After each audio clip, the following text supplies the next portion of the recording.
Good afternoon and welcome to the Fox 5 Live Zone. I'm your host, Guy Lambert. Thank you so much for joining us. Boy, has it been a busy day, and we're just kicking it off. Let's take a live look at the Oval Office, where there you see President Trump addressing reporters after just minutes ago signing a number of executive orders, one of which happens to surround cashless bail. We'll get more on that throughout the afternoon. By the way, the president due to meet with the South Korean president within the hour. When that happens, we'll take you back to the White House right here on the Live Zone. Meanwhile, the big story of the afternoon, the big story of the day, and heck, if you happen to be a Commanders fan, the big story just in general. It's official. Terry McLaurin has reportedly agreed to a $3-year, $96 million deal with the Commanders. If you happen to be a Commanders fan, you're probably smiling from ear to ear. But don't let me tell it. This guy right here is all smiles in every which way, form, and fashion. Talking about Tailgate Ted, joining us right here on the Live Zone. It's a great day to be a Commanders fan, Tailgate Ted. It is, Guy, it is. Preseason's over, training camp is done, and Terry McLaurin finally signed his extension, so I can't complain. Yeah, this ends that stalemate, if you will, with regard to the all-pro wide receiver requesting a trade. We now know that apparently, well, it seems as though the two sides have now kissed and made up, and, well, we're going to see Terry back on that field, I would suspect, as early as today. Yeah, I mean, we all know Terry McLaurin is a pro, and he has kept in shape. He's going to do, and he did what he needed to do to make sure this got done. So I wouldn't be surprised if Terry was out there today, and he'll be good and ready to go, especially for week one against those Giants. All right, Tailgate Ted, it's no secret. With regard to preseason, it just didn't look good. Now, as they say, it's preseason. It doesn't matter. It doesn't count. However, we all know that deep down inside, we're, well, now used to that winning spirit, if you will, and now to know that Terry McLaurin is back on that field, I think a lot of us are breathing a sigh of relief knowing that, well, that may very well continue with regard to what we saw last year. Well, definitely. I mean, Jaden Daniels took 4 snaps in preseason, right? The Buffalo Bills won 1 game in preseason. I want to say that I also think Kansas City won 1 game in preseason. Preseason does not matter. What matters is all those starters and building on momentum we had from last year being 60 minutes away from the Super Bowl. And now that that missing piece, which was Terry, is finally ironed out and done. Well, let's bygones be bygones from all the animosity earlier on this training camp. And let's just get ready for the Giants and what we have this upcoming season. Yeah, we know that any NFC East game is really, well, a game unlike any other. It's different when you're playing within the division. And yet again, now knowing that we have Terry McLaurin back on the field, a lot of folks actually, as I stated, breathing a sigh of relief. I want to pose this, though, Tailgate Ted. You know, it's a business, and we all know that, well, Terry wanted it his way, the Commanders wanted it their way, and finally it appears the two sides have met in the middle. But you made mention of the word animosity. Do you suspect that will perhaps still be an issue within the locker room as we now embark on, well, game 1 of the season? I don't think so. This team is a true brotherhood. We saw that last year with the bond that they had formed. I mean, 2/3 of the roster was brand new, but yet it was almost like they've been playing together for years. Everyone's going to be happy for Terry. He got paid. He got what he needed and what he wanted. And he really was just doing what was best for him. His contract was not guaranteed. If Terry got hurt at any point during training camp, and let's just, heaven forbid, it was a severe injury, which we have seen happen to this Washington team in the past, he could have been cut and not gotten a single thing. So they all want what was best for their brother. Terry did that, and he's going to be a Commander for at least, hopefully, 3 more years, because this is an extension, and he was already under contract for this season. Yeah, I keep on thinking back to the movie, Show Me the Money. And I wonder how many times Terry McLaurin said just that, to which it really came to fruition with regard to the Commanders showing him the money in a major way. All right, so it's a done deal, Tailgate Ted. What happens now in your mind? What do you think we're going to see with regard to the team overall throughout the season? It's going to be interesting, right? They let go of Brian Robinson Jr. He got traded to the San Francisco 49ers. So they are hinging kind of on a running back by committee with Chris Rodriguez Jr., who has been here for some time. Then you've got Bill Merritt. Can that running back room, also with Austin Eckler, who is a veteran but has had an issue staying healthy, can they pick up the slack? Can they do what they need to do? Can this revamped defensive line do what they need to do with bringing in Kinlaw, losing, Fowler back to Dallas, get that run stop that they could not do last year? I mean, the Eagles are really the metric. Can we hang with them? Can we stop Saquon Barkley? Can we get back to the NFC Championship game. And I'm not sure if we're going to win 12 games this year, but really now what Washington fans, all they need to worry about is how far can we go in the playoffs? And that's yet to be determined. Yeah, well, I'll tell you what, we could be a little bit more optimistic now that Scary Terry is back on the field doing his thing. They say a lot of folks have the Monday blues. Well, I got to tell you, nothing but all smiles here, I think, on both sides. You over there, me over here, now that Terry McLaurin is back with the Commanders. 3-year deal, yet again totaling some $96 million. It feels good to be a Commanders fan today, Tailgate Ted. It definitely does, Guy. This is actually a jersey I was going to get framed. It's signed by Terry, but when you texted me, I had to pull this out of the closet and make sure I put this on to celebrate. Well, I'll tell you what, the next time you put it on is when we're celebrating the Commanders winning the Super Bowl. Let's put it in the air, there we go. Tailgate Ted. Appreciate you joining us at the last minute. Yet again, breaking news, Terry McLaurin re-signing with the Commanders, a 3-year extension, I should say, totaling $96 million. We'll chat soon, Tailgate Ted. All right, you take care, Guy. All right, obviously, guys, as stated, a busy day here in the nation's capital, not only with regard to sports, but hey, we're talking politics in a major way. We're going to take you back now to the White House, where President Trump still addressing reporters after signing a number of executive orders. Now, the interesting thing about this is any minute now, he is due to meet with the South Korean president. Let's take a look in. Very proud of the people behind me. Thank you very much, everybody. Thank you, guys. Thank you, guys. Thank you, guys. And just like that, the president says hi and then says bye. But as expected, we just made mention that the president is due to sit down with the South Korean president, and that's going to happen probably within the hour. Joining us now to discuss all things politics and so much more, Madeline Somerville back here on the Live Zone. Always good to see you, Madeline. Welcome back to the show. Happy Monday. I tell you, Madeline, we had to kick it off with a little sports, in this case, all things Commanders, and then we take it from there to the other, what many would say is a touchdown, in this case, the White House. The White House speaking out in a major way earlier today. President Trump signing a number of executive orders, one of which happens to be based upon cashless bail. There are a lot of folks that have questions surrounding this, Madeline, and so I'm hoping that you could break it all down for us. Happy to. So cashless bail. The issue here, if you guys have ever heard of bail bondsmen or anything like that, is that rich people, right, people who have expendable income, right, if they get in trouble and they want to go back home while they wait for their court date, they can pay for it themselves, right? Because the judge will say you have to pay a certain amount of money, which will allow you to go home, right? And you can get it back when your trial is over. And so if it's a large amount, then folks who have that expendable income will be able to pay it. Folks who don't, right, they don't get to go home. And so the deal with cashless bail was supposed to be that across the board, right, it was just unfair to poor folks who couldn't afford it.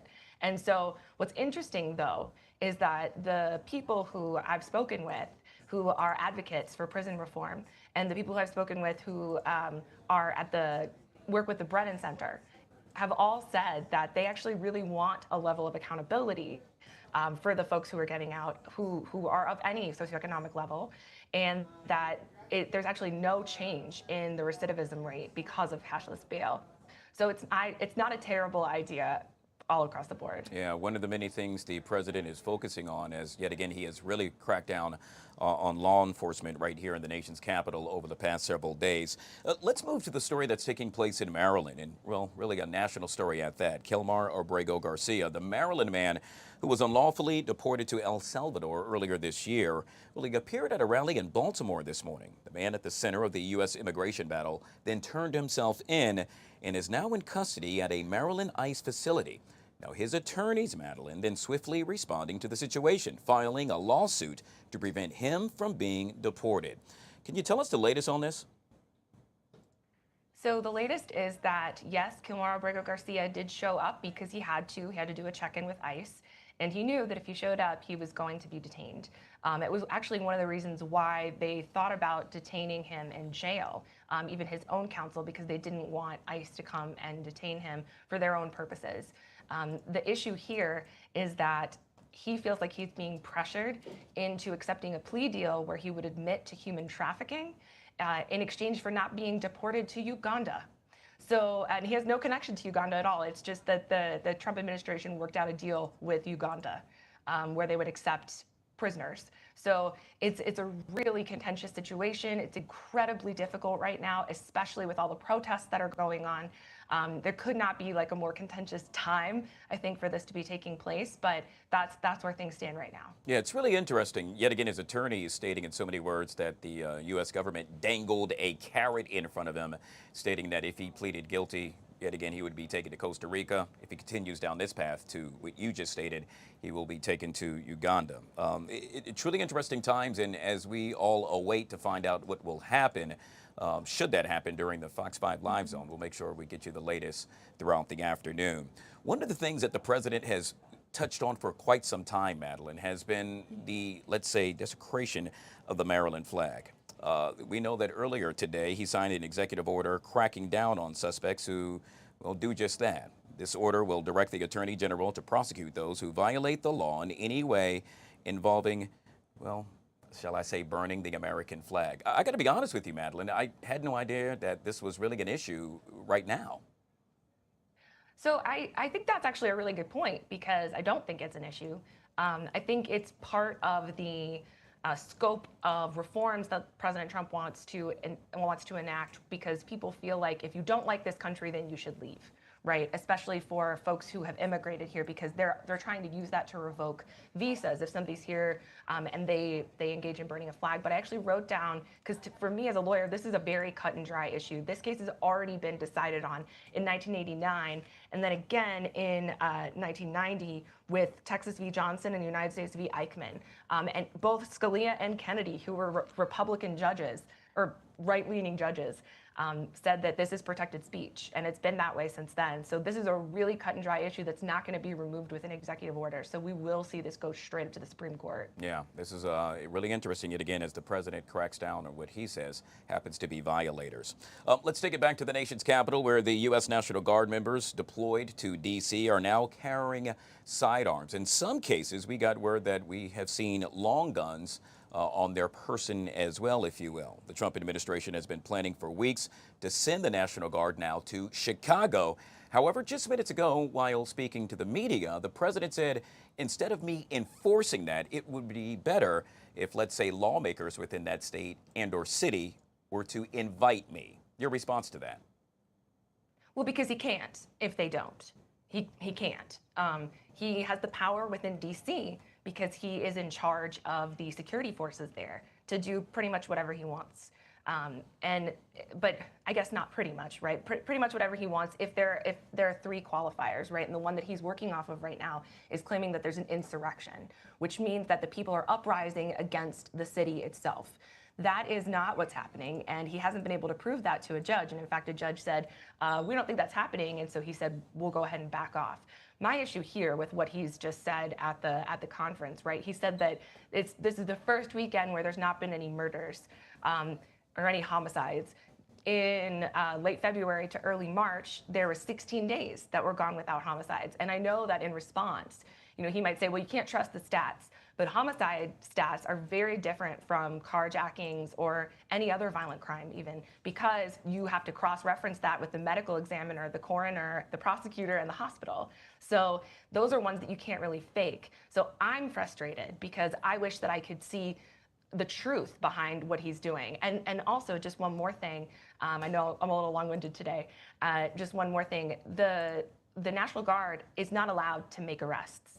They're not allowed to engage in local police actions. And so if there is an extreme reduction in crime, it's because I guess, like, the supervisor's watching. It's not because the National Guard is there. Speaking of the National Guard in Maryland, we know Governor Wes Moore responded to the president by stating in so many words he does not plan to deploy the National Guard from there. Both Wes Moore and President Trump have engaged in a back and forth of sorts, with the president even calling Moore out in a Truth Social post yesterday. Governor Moore has criticized the president's use of federal power to combat crime. Yet again, it's tit for tat with regard to these two. It appears that they're not playing nice as of right now, Madeline. Yeah, and there's something that I'd really like to make clear to your viewers, because I try to be as objective as possible. And that's because I want to gain enough credibility to be able to have people trust me when I say something like I'm about to say, which is that the Trump administration is just not telling you the truth about why they're sending in the National Guard, because in other states, DC separate, right? But if you're going to send it into any other state, the issue here is that the National Guard is being assigned to do clerical work because they're not allowed to come in and make arrests and engage in local police work. They're coming in to do clerical work and fingerprint people in ICE detention centers. So they're not coming in to deal with local crime no matter what they're telling you. It's just not true. There's no other way to spin it. And so I have to say, like I said, I criticize the Democrats all the time, but I have to be with Governor Moore on this one because the message that you're hearing from the White House, it's just not true. Madeline Somerville, political strategist and attorney, joining us right here on the Live Zone. Always good to see you, my friend. Make it a great day. Thanks so much. You too. All right. Well, it's a sobering trend that many companies have faced. I'm referring to layoffs. However, amidst the challenges, there's a silver lining: AI. In the wake of downsizing, companies are turning to AI technologies not just for efficiency, but for recovery and growth. Joining us now to discuss this and so much more is Kim Ali, speaker and executive coach at Kim Ali Consulting. Kim, always good to see you. Happy Monday and welcome to the show. Hi, Guy. Thanks for having me back again. All right, we're talking AI in a major way. In this case, we're talking about, well, you should know what AI is to dismantle fear and misinformation. Do tell. Absolutely. So, Guy, there is this fear and misconception around AI, and that is that AI is going to take your job. And that's just not the case. When used strategically, AI is not a replacement, but a supplement. And so, just to break it down, there are three types of AIs. One is assisted AI, which is what people commonly know as ChatGPT. And that is used more for task-oriented things such as drafting emails, brainstorming. Then we have augmented AI. Now, that can help with decision making, but it still needs a human in the loop. And the last one is autonomous AI. So when you think of the movie Terminator or Skynet, that's what we mean by autonomous AI, but we are not there yet. So just having that information can help organizations make informed decisions about utilizing AI. Yeah, and it's no secret, Kim. A lot of folks have actually lost jobs as of late right here in the nation's capital and heck, pretty much all around the country with regard to the major cuts, the Doge cuts, as we like to say.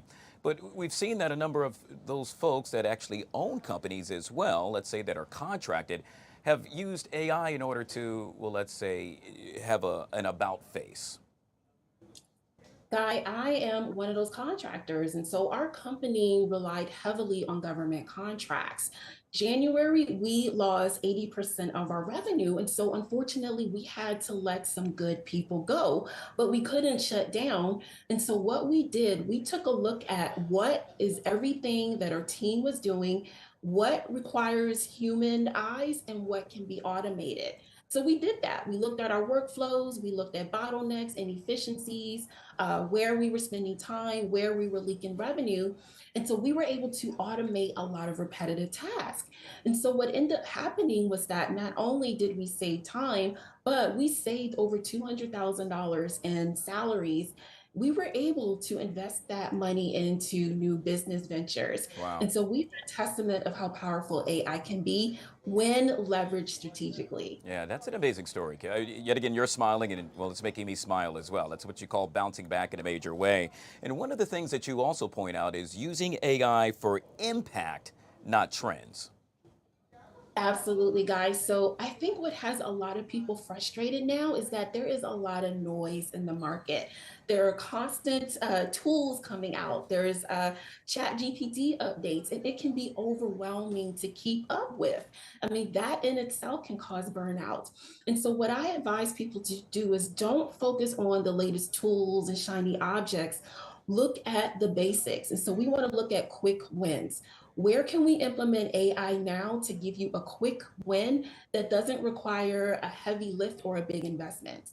Well, thanks to you, I think we're all winning with regard to better understanding AI.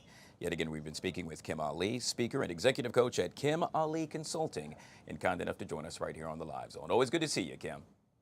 Likewise, Guy. Thanks. Have a great day. You bet. All right, guys, it's now 12:19. Yet again, we are awaiting the arrival of the South Korean president to sit down with President Trump. This is going to be, what many speculate, a very contentious meeting. Why? Well, apparently the president taking to social media prior to the South Korean president's arrival in so many words, saying South Korea needs to get its act together.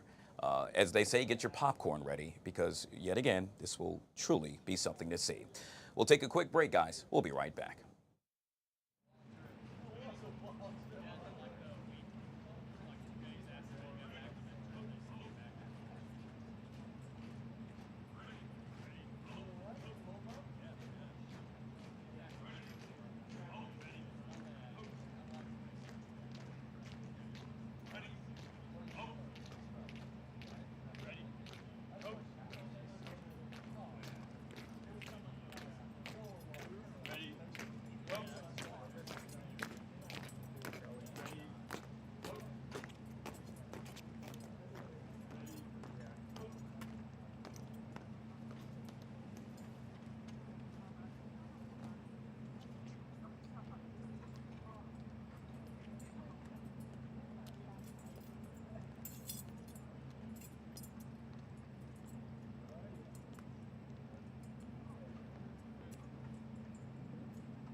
All right, guys, back here on the Fox 5 Live Zone. Well, my next guest, Dr. Ivan Misner, has been called the father of modern-day networking. You see, not only by Forbes and founder of BNI, the world's largest business networking organization, he's a New York Times and Wall Street Journal best-selling author. Yes, Dr. Misner is author of Networking Like a Pro, Turning Contacts into Connections. He now joins us right here on the Live Zone. Sir, good to see you. Thank you so much for being patient, and welcome back to the show. Thank you very much. It's great to be on. All right, let's jump right into this, because I got to tell you, when it comes to networking, it is easier said than done, but well, lo and behold, here you come to save the day. In this case, you're going to tell us about networking strategies, including a 1-minute intro? Yeah, particularly, if you're looking for a job, but even if you're looking for referrals, like the organization I started, BNI, where people are looking for referrals, a 1-minute intro is really important. You want to have it ready to go. You want to give your name, obviously, if you're looking for a job, your desired profession or your area of expertise, and a benefit statement or skill that sets you apart. And one technique to use that I really like is a memory hook. And I first heard it with a dentist who stood up and he said, I'm a dentist. I believe in the tooth, the whole tooth, and nothing but the tooth, so help me God.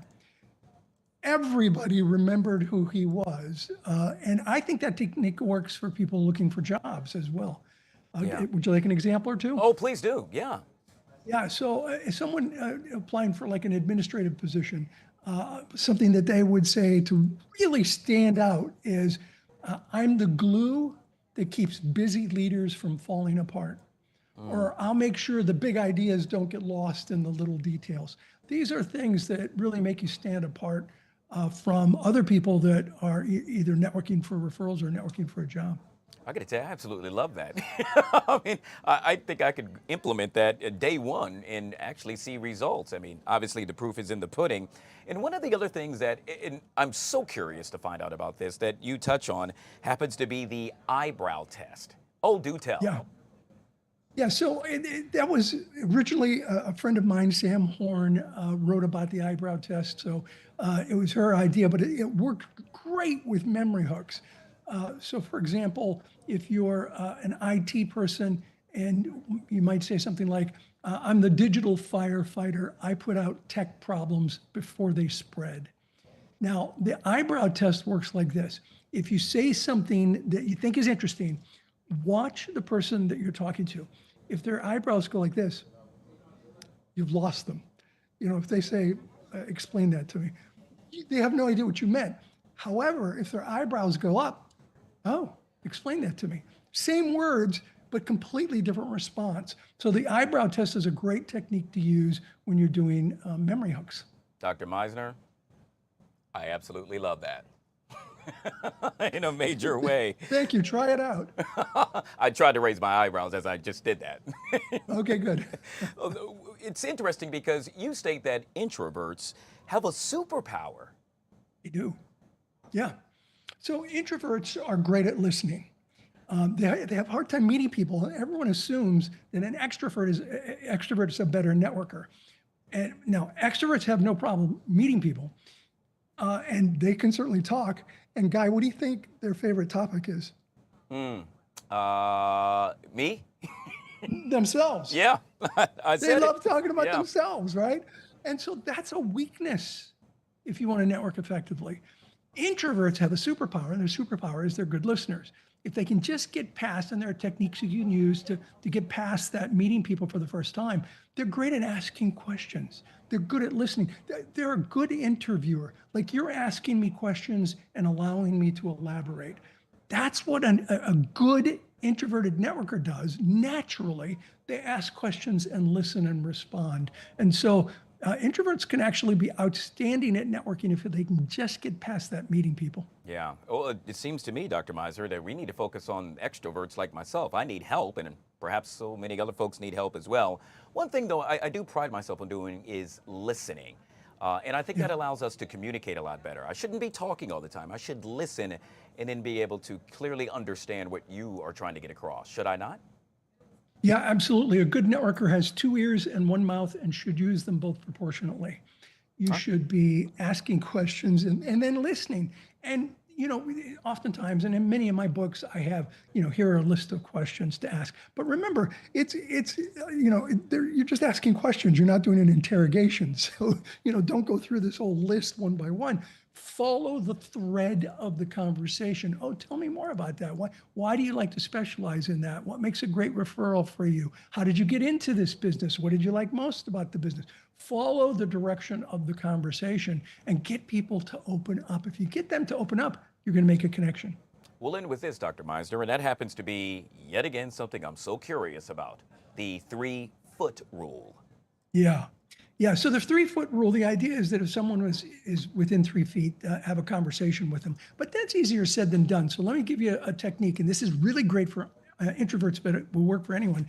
Imagine that you have the God view and you're looking down the room, you know, down on a room. If 2 people are standing perpendicular to each other like that, it's hard to break into the conversation, even if they're 3 feet away. However, if you're looking down in the room and you see 2 people who are standing sort of like a V, there's an open spot. It's easy to slip into that. 3 people would be like a U versus a triangle. So if you walk into a room and you see a huddle of people and there's an open spot, look for the open 2s, open 3s, open groups, and then slide in. Now, this is counterintuitive, but for introverts, the larger the group, the better, because you can kind of slip in unnoticed, and then someone's going to say to you, oh, hey, you know, nice to meet you. Well, what's your name? What do you do? And so I'll look for the open 2s, open 3s, and open groups.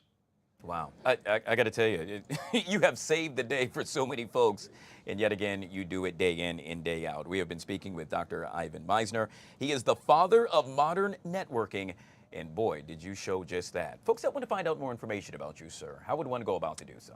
BNI.com. We have 11,000 groups in 75 countries. And then I have a blog with free content, IvanMeisner.com, M-I-S-N-E-R, IvanMeisner.com. It's all free. Told you, he's one of the good guys and does it oh so well. Sir, truly appreciate you coming on the show today. Thanks for having me. You Bye-bye. bet. All right, guys, we'll take a quick break and we'll be right back.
All right, guys, back here on the Fox 5 Live Zone, calling one, calling all, but more specifically, calling all DC creatives.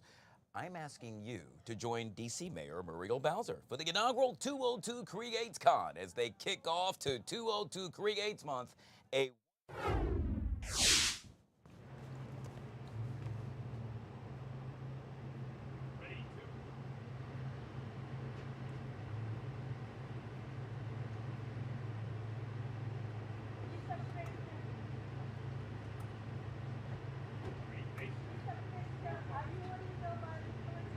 What is your message to South Korea? All right, guys, back here on the Fox 5 Live Zone, you're taking a live look at what appears to be the South Korean president arriving at the White House. Let's go ahead and take a look at it.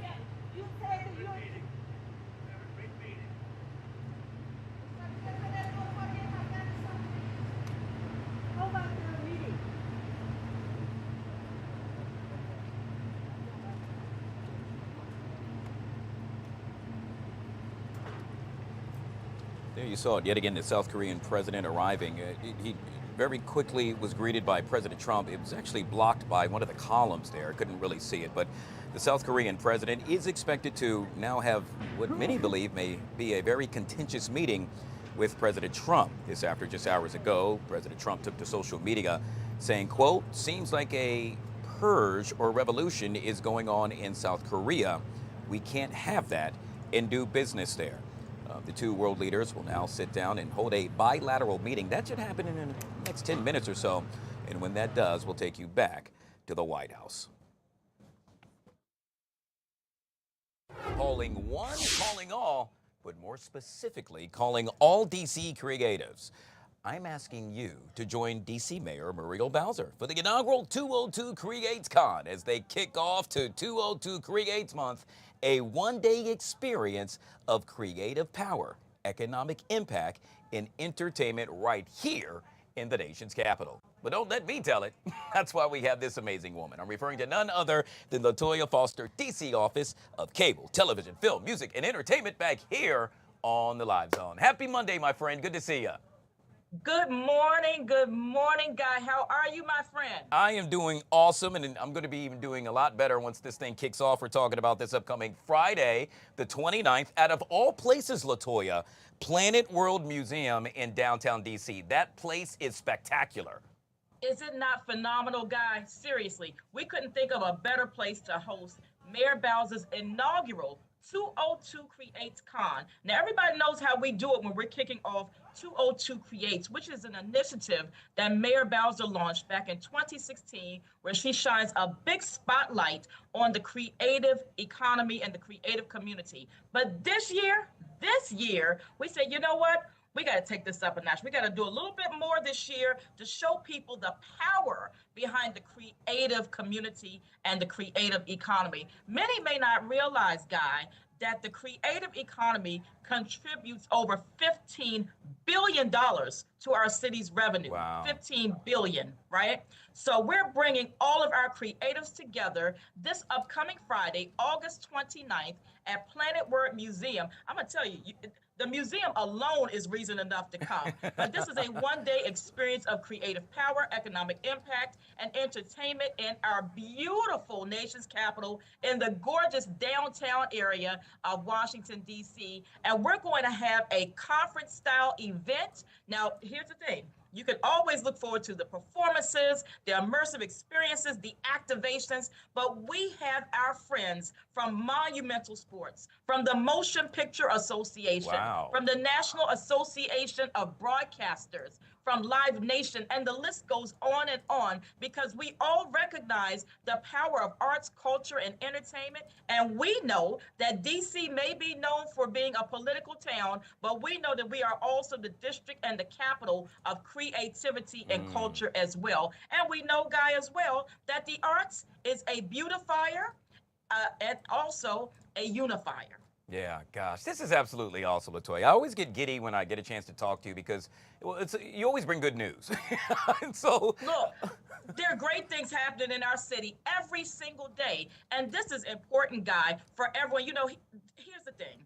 there are a lot of people who are going through a transition, right? Sure. You know, maybe looking for a new job, new experiences, thinking to themselves, you know what, my side hustle may need to be my permanent hustle. This is where you want to be. This is your opportunity to network. This is your opportunity to get up close and personal with industry leaders, key industry leaders. So you don't want to miss this extraordinary opportunity. And of course, I mean, it's the Labor Day weekend. We might as well have a day party, right? You had me at day party, LaToya. I also want to celebrate all things 202 Creates Month. I mean, I just think that's such a great thing, and we need to shine a light on that and make sure folks truly understand the power of that alone.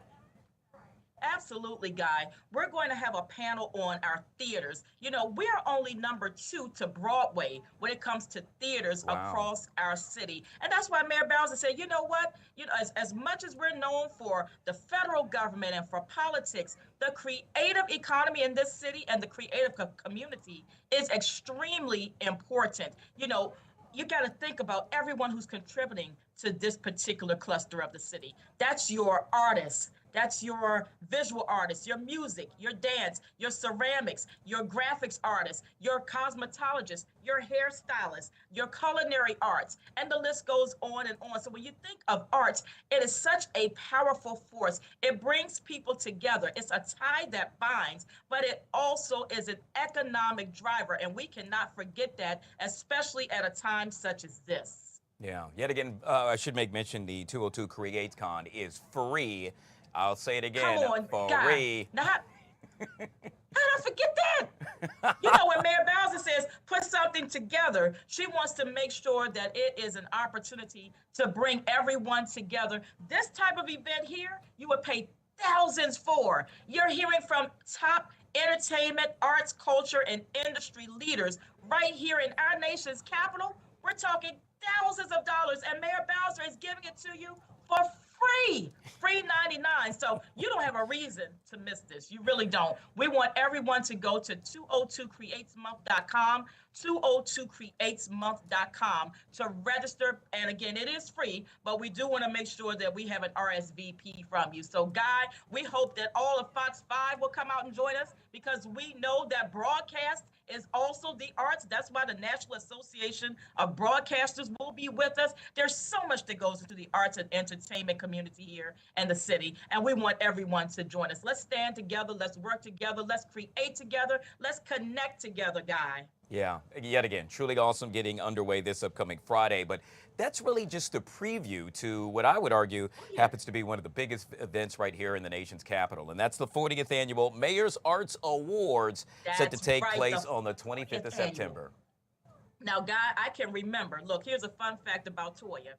Years ago, little Toya got an award from then Mayor Marion Barry for an art piece that I did for school, right? So this means a lot to anyone who's been here for the past 4 decades, or as Mayor Bowser says, whether you've been here for 4 decades, 4 generations, 4 years, 4 minutes, we want to see you there. So, you know, when you think about 202 Creates Month, it's kind of bookended between the kickoff of 202 Creates and how we end the month with the Mayor's Arts Awards. But this year is a big milestone, and that's taking place on September the 25th. You have an opportunity now to nominate your absolute favorite DC creative. We want you to go to DCMayorsArtsAwards.com.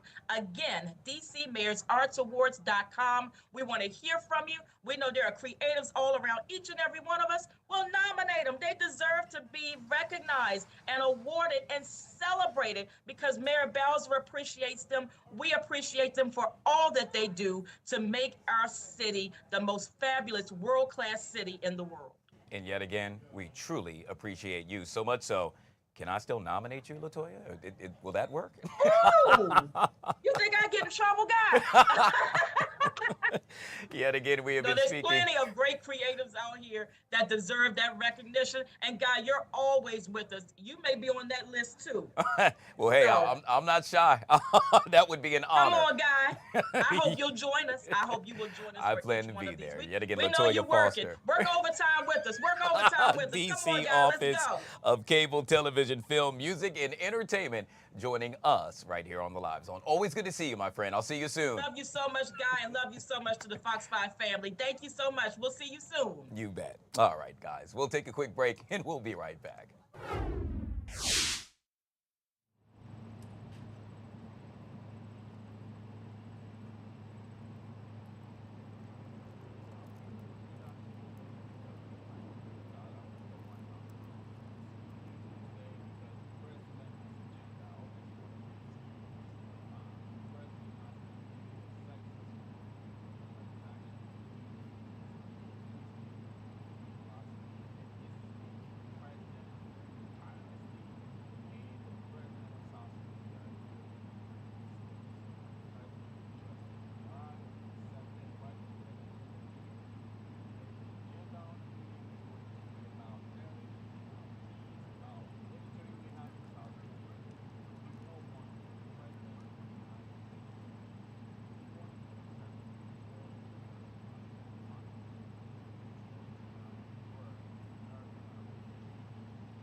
How about the latest look at the weather? Caesar joining us on a Feel Good Monday with just that.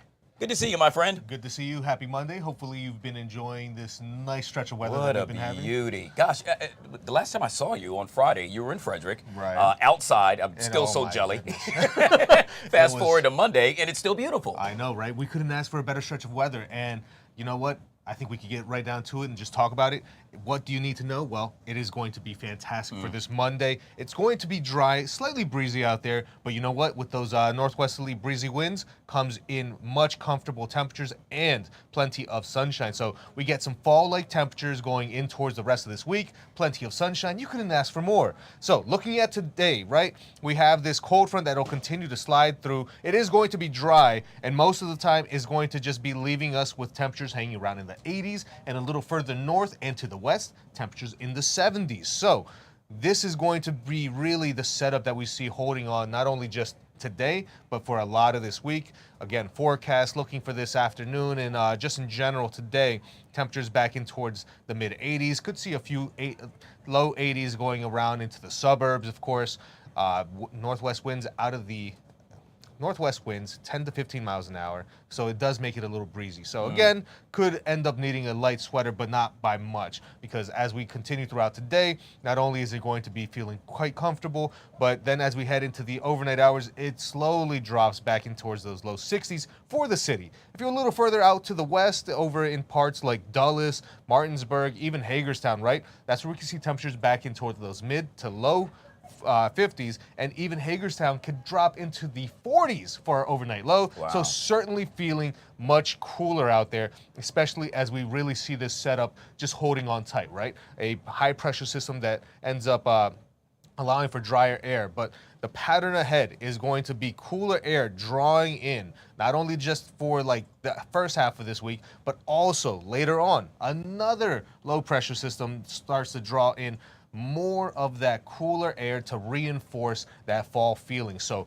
we are certainly going to see temperatures hanging well in towards those low to upper 80s. By the time we get towards about Wednesday, that's where we'll be back in towards those upper 70s. So again, very nice and fall-like for this stretch of basically almost it's the end of August. You know, we're seeing temperatures that we normally see closer to September and October. So again, get outside, enjoy it, because the humidity as well is going to be very low. We see much nicer conditions, especially in the middle of the week after that cold front really sets in and allows for a lot of that cooler, drier air to set up for us and become a lot nicer. So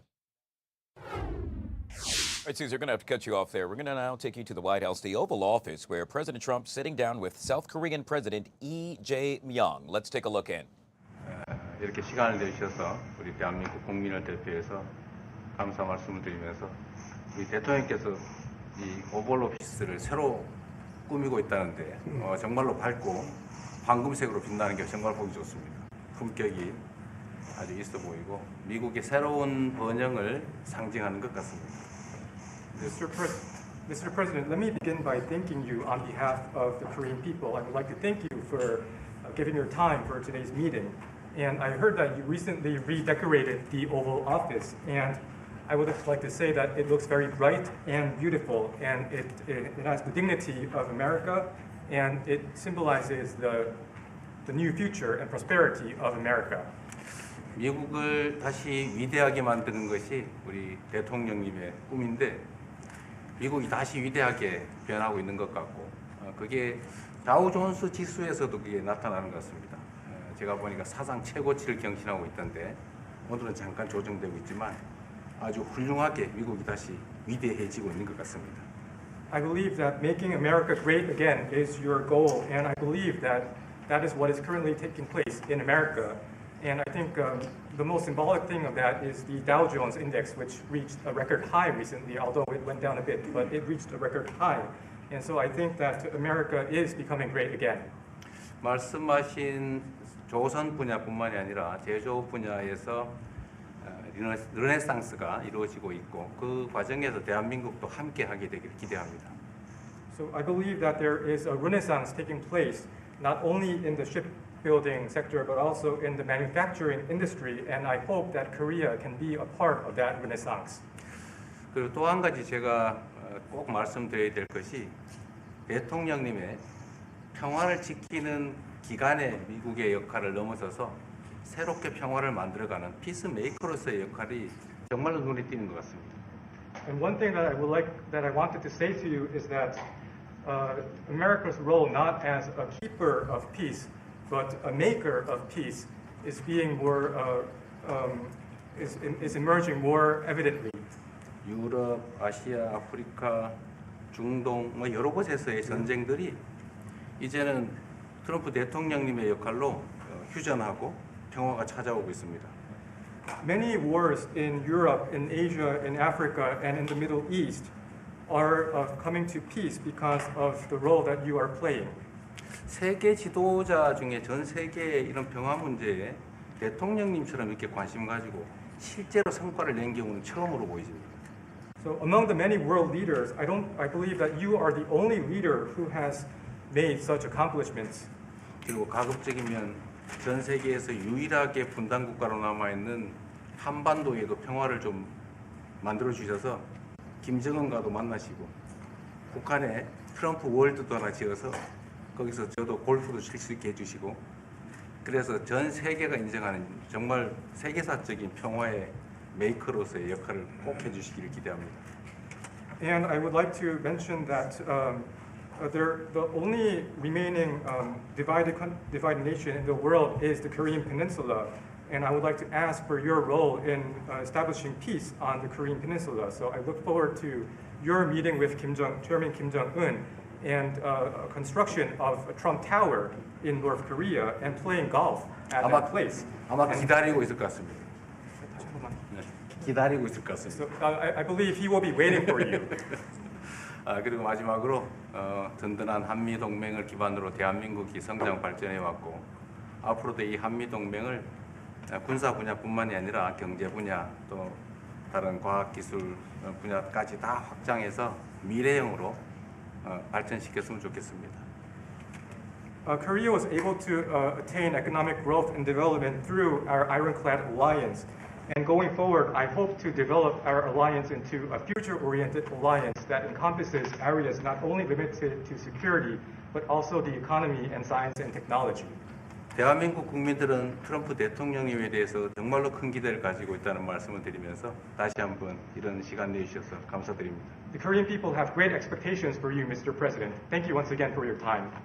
Well, thank you very much. It's an honor to be with you. I will say that Kim Jong-un and I had a very good relationship, as you remember, and still do. And when I came in, I didn't know him. We had 2 summits, but we became very friendly. Respect. It was great respect. And it was not going to be that way had Hillary Clinton won the election. It would have been a disaster. But we think we can do something in that regard with respect to North and South, and I think you are much more prone to doing that than other leaders that I've been working with from South Korea. And we'll work on that. I think it's very good to work on that. If you remember, you were doing the Olympics, and there was a great time of hostility with North Korea, and you weren't selling tickets because nobody wanted to be blown up in the stadium during the opening ceremonies, right? And you were not selling tickets. And I was also at my formative stage with North Korea and Kim Jong-un, and we were a little bit going at it about Rocket Man, Little Rocket Man, everything back and forth, and it was really nasty. And then I got a call one day, and they wanted to get together, they wanted to talk, and we started talking. And then he said really brilliantly, he said, you know, the Olympics is going to be opening very soon, and we'd like to be a part of it. They actually put teams in it. You got along great. And by the way, immediately upon that phone call, you started selling tickets, and it turned out to be a tremendous success. So it went from being empty stadiums because people were afraid to go, because it was a target potentially, to a great success. And I was very proud of that. You had one of the most successful Olympics, and now we have the Olympics coming to the U.S., so we're very happy about that. But that was a great honor to get involved and make the Olympics so successful. 네, 대단히 감사합니다. 다시 한번 모시게 돼서 영광이라고 말씀드리겠습니다. 제가 김정은 위원장과 굉장히 좋은 관계를 가지고 있습니다. 그리고 현재도 매우 좋은 관계가 있습니다. 내가 처음에 취임하고 난 다음에 2번의 정상회담을 김정은 위원장과 함께 했고 상당히 친해졌고 또 더 중요한 것은 둘 다 존경심을 서로에게 가지고 있다는 것입니다. 만일 힐러리 클린턴이 대통령으로 당선했다면 절대 그러한 상황까지 이르지 않았을 것입니다. 제가 보기에는 이재명 대통령께서 한국의 어느 지도자보다도 북한에 좀 더 문제를 해결하고자 하는 의지가 있는 그러한 대통령이라고 생각합니다. 그래서 어쩌면 우리가 함께 노력한다면 어느 정도 진전이 있을 수도 있겠습니다. 사실 그 한국에서 올림픽이 열렸을 때 북한 때문에 많은 사람들이 올림픽 표를 사지 않는 그런 현상이 생겨났었습니다. 그런데 김정은 위원장이 그때 사실은 김정은 위원장과 초기에는 제가 별로 사이가 좋았던 것은 아닙니다. 서로 라켓맨이라고 부르면서 주고받는 그러한 해프닝도 있었습니다. 그런데 어느 날 통화를 시작하게 되었고 통화를 하면서 그가 얘기를 했습니다. 한국에서 올림픽이 곧 열리는데 우리 북한도 참가하겠다. 그렇게 얘기를 했습니다. 그리고 그 통화 직후에 올림픽표가 많이 팔리기 시작했습니다. 그리고 한국의 올림픽은 올림픽 역사상 가장 성공적인 올림픽으로 지금 기록되고 있습니다. 또 우리 미국도 곧 올림픽을 주최할 예정입니다. 그래서 우리도 미국에서 성공적인 그런 올림픽을 주최할 계획을 가지고 있습니다. 김정은 위원장 말씀을 하셔서 그런데 사실 대통령님 덕분에 이 북한하고 이 한반도 관계가 매우 안정적이었습니다. 그런데 사실 그 이후 대통령께서 미국 정치에서 잠깐 물러서 있는 그 사이에 사실은 북한의 미사일도 많이 개발됐고 핵폭탄도 많이 늘어났고 진척된 것도 없이 한반도 상황은 정말로 많이 나빠졌죠. Mr. President, you mentioned about Chairman Kim, and thanks to your efforts when you were in office during your first term, the situation on the Korean Peninsula was stable. But during the hiatus where you were out of office, North Korea developed further its nuclear and missile capabilities, and that led to a deterioration on the situation of the Korean Peninsula. And they wouldn't have done that they would not have done that if I were president. That 내가 was not going to 만약에 happen. 대통령이 당선되었다면 그런 일이 일어나지 않았을 것입니다. 전적으로 공감합니다. I completely agree with you. 그래서 지금 얼마 전에 김여정이 미국과 저를 비난하는 발언을 할 때도 대통령과 김정은 위원장의 특별한 관계에 대해서는 의심하지 않는다 이런 표현을 했습니다. 기다리고 있다는 뜻으로 보여졌습니다. So when Kim Yo-jong, the deputy director of the Workers' Party of Korea, issued a statement denouncing Korea, South Korea, she mentioned about the good relation, the not bad relationship between you and Chairman Kim Jong-un, and I believe that this is a sign that North Korea is waiting. 한반도의 평화의 새 길을 꼭 열어주시기 바랍니다. So I hope that you will usher in a new era of peace on the Korean Peninsula. I will do that, and we'll have talks. He'd like to meet with me. He didn't want to meet with Biden because he had no respect for Biden, but we look forward to meeting with him, and we'll make relations better. You'll help that. You had a lot of leaders. I've gone through a lot of leaders in South Korea. You know, it's been quick. You'll be there for a long time. But we, in the various leaders that I've dealt with, they were not approaching it properly, in my opinion, having to do with North Korea. But I think your approach is a much better one. 네, 그렇게 하도록 하겠습니다. 김 위원장이 바이든 전 대통령을 만나고 싶죠 하지는 않았지만 말은 만나고 싶어 할 것 같습니다. 그래서 그런 그 시도를 하겠고요. 내가 한국의 지도자들을 여러 분을 만나봤는데 제 개인적인 생각으로는 대북 정책이 그렇게 적절하지 않지 않았나 하는 생각이 듭니다. 그래서 이 대통령께서 그 적절한 대북 정책을 통해서 좀 더 그 진전이 있었으면 하는 생각입니다. 저의 관여로 남북 관계가 잘 개선되기 쉽지 않은 상태인데 실제로 이 문제를 풀 수 있는 유일한 인물이 트럼프 대통령이십니다. So resolving this issue through my engagement is not an easy thing. And the only person that can make progress on this issue is you, Mr. President. 대통령께서 피스메이커를 하시면 저는 페이스메이커로 열심히 지원하겠습니다. So if you become the peacemaker, then I will assist you by being a pacemaker. That's good. We can do big progress, I think, with North Korea. Absolutely. 네, 북한에 대해서 큰 진전을 함께 이루어 나갈 수 있다고 믿습니다. Okay, thank you very much. Thank you very much.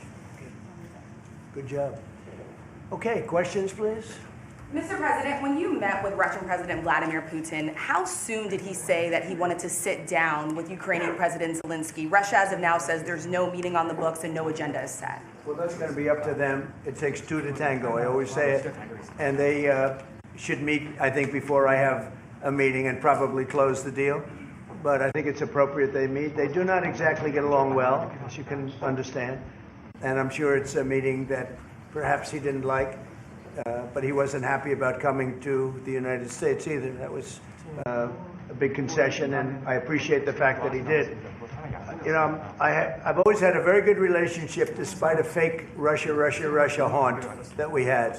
But we've always had a great relationship, very good relationship, strong relationship with Russia. That's a good thing, not a bad thing, by the way. That's a very good thing. And it's good to get along with Kim Jong-un, and it's good to get along with everybody, including President Lee. It's good to get along, and I get along with the foreign leaders. You see that with the biggest group of foreign leaders that we've ever had. Don't forget the European Union was here also representing a large group of countries just recently. So I believe that we're going to get that war straightened out. We're going to get it done. I don't know that they'll meet. Maybe they will. Maybe they won't. They'd like me to be at the meeting. I said, you guys ought to work it out. It's between you. It's not us. Now, in the meantime, we're not spending any money on, as you know, on Ukraine. We're selling military equipment to NATO. NATO now is taking in, excuse me, NATO now is taking in a large amount of money from the countries. They're taking in 5% of GDP versus 2%. They're paying the 5%. They never paid the 2%, most of them, or a lot of them. NATO has a lot of money. We are selling military equipment to NATO at full price. And NATO's distributing that equipment to wherever they are, I mean, perhaps to Ukraine. So NATO's working with Ukraine. Biden was giving hundreds of billions of dollars, just willy-nilly, just giving money. He had no idea where it was going. It was terrible what was happening. So we're not involved anymore in terms of the cost. We're in for $350 billion. As you know, I also got the rare earth deal done with Ukraine, which was worth much more than the $350 billion. But I'm not interested in the money so much, even though we've done a great job in that regard. I'm not interested in that. I'm interested in stopping a war where last week 7,109 soldiers died, both Russian and Ukraine. It's such a waste of life and humanity. They're not from this country. They're not from any other country other than Ukraine, for the most part, other than Ukraine and Russia. But it's a very important thing to me to stop it. I stopped 7 wars that were raging, one for 31 years, the Congo, and as you know, Rwanda, one for 35 years. I don't have to go into them. You know the list better than I do. But we stopped a lot of wars, including, you think about it, India and Pakistan, which was probably 2 weeks away from being a nuclear war. They were shooting down airplanes all over the place. So I'm very proud of that. I thought this would be, in many ways, the easiest way. I have a very good relationship with Putin. I thought it would be the easiest one to stop, and it's really not. It's very complex.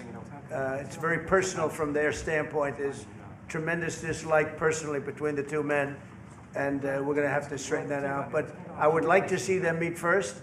They'd like me to be there. I may be there. I may not. I'll see. But I wanted them to work out their differences first, because it is ultimately between them. And when that happens, I think we'll get an end. Maybe they meet, maybe they don't. How long are you willing to let this play out? And if they don't meet, will there be consequences, and how soon for Russia? Yeah, there could be very big consequences, but we'll see what happens. There might be very big consequences, because this is something that has to end. This war would have never taken place, and for 4 years it didn't take place. But if I were president, this war would have never taken place. There has not been a war like this since the Second World War. This is the biggest thing that's happened in terms of warfare, wars. It's a whole new form of fighting. It's a drone fighting. It's a drone war. No, a drone war never existed before. And we're actually studying it from the standpoint of Pete Hegseth and everybody. We're studying it and studying it very carefully. This is a whole new form of war, but it's a violent war. And there has been nothing like this since the Second World War. So we'll see what happens over the next week or two. And at that point, I'll step in very strongly. And if I have to be there, I'll be there. And we'll either have a deal or we won't. But a lot of people are dying, and I want to get us... Mr. President, Kim Jong-un wants to meet. When do you want to meet with him?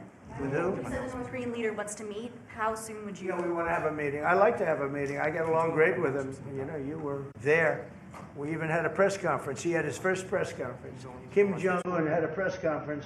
This was a little different press conference. I said, have you done a press conference before? No. And you know what? He did great. It was a great press conference, actually. It was historic. I doubt he's done one since. But I said, would you like to meet the fake news? Because whatever you want to do. And they came in like, you've never seen anything like it. And then he said, enough. And that was the end of the press conference. That was the end. It ended very rapidly. But I think he had a good time. I look forward to meeting with Kim Jong-un in the appropriate future. Would you reduce the number of forces in South Korea so that the United States could have more flexibility in the region?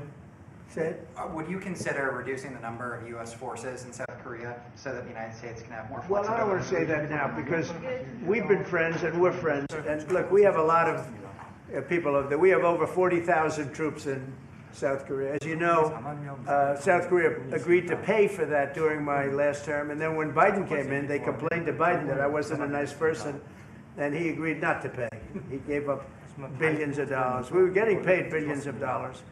But then Biden ended that for whatever reason. It's unbelievable that he did. But we have a very good relationship militarily. They would say, but we gave you land. I said, no, you didn't. You lease us land. There's a big difference between giving and leasing. And maybe one of the things I'd like to do is ask them to give us ownership of the land where we have the big fort. You know, we spent a lot of money building a fort, and there was a contribution made by South Korea, but I would like to see if we could get rid of the lease and get ownership of the land where we have a massive military base. Would you go? Mr. President, how are you? Thank you, Mr. President. How are you planning to make? I also want to ask this question to Mr. President. Who are you with? I'm Song Mi-jin. I'm from South Korea's Arirang TV. Good. Thank you so much. Good. So as mentioned earlier, the United States is South Korea's most important and closest ally. So in this point of view, I would like to ask you and also President Lee, what do you think are the key ways to make the South Korea-U.S. alliance greater? Well, I think it's great now. I feel very warmly toward South Korea. I will tell you that I have a lot of people in business that I deal with that are from South Korea. They love Trump because they feel I've saved. I think you would have had a nuclear war if I weren't. I think you would have had a nuclear war, North Korea and South Korea. I think it would have been a disaster. You're only 60 miles away from Seoul. They don't even need nuclear. They have their cannons, howitzers, and they have them buried in the mountain. You know what I'm talking about. And I think you would have had, if I didn't win that election, if Hillary Clinton, crooked Hillary, won that election, I think you would have had a nuclear war. It would have taken place, and it would have been horrendous for everybody, including them. It would have been very bad for them because we would have had to enter the picture, and we are the most powerful nuclear country in the world by far. Russia's second, China's third. China's going to catch eventually, 5 or 6 years. They're working to catch. One of the things we're trying to do with Russia and with China is denuclearization.